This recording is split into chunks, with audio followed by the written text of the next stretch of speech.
Om Shri Sadgurave Namaha. Jai Guru, Vahe Guru, Radha Swami, Sahib Bandagi, Satyaram Sa, Namaste. After a very long gap, I am here with a presentation in English again. Very often people ask why God created this world. How did this creation come into existence, etc., etc. Questions like this. To this, saints have to say, sages reply, there are problems much graver that have tightened their stranglehold around us, which beg for solution. Let us solve first these problems, address these bigger problems. To a similar question posed by a disciple, Lord Buddha gave a beautiful reply. He said, if a man is struck by an arrow and is lying in excruciating pain, will he not remove the arrow and place medications on the wound? Or will that person search for the cause of the arrow being shot at him? Will he first seek to know the intention of the person who shot the arrow, the metal with which the arrow was made, the style of sculpture used in making the arrow, the milling factory to which it belonged?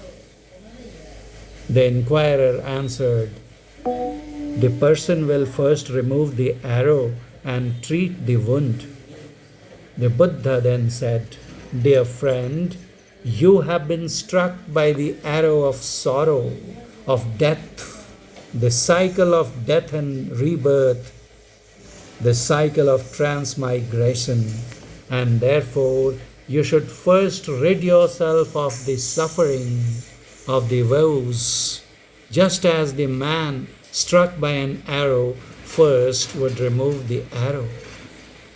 Then you may consider questions about who created this world and why and by what means. This example shows that getting rid of the arrow of suffering is a way to understand nirvana, which is ridding ourselves of the cycle of birth and death, of attaining total salvation or liberation.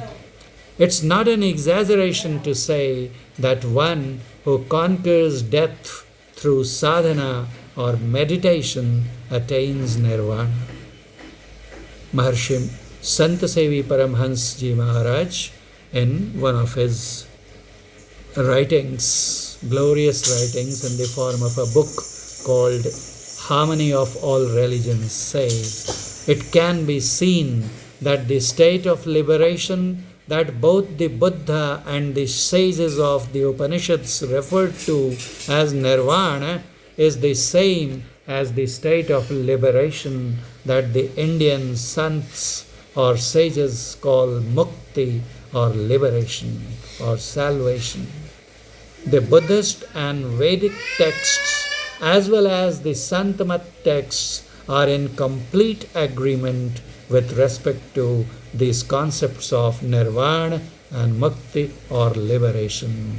Thank you. Jai Guru.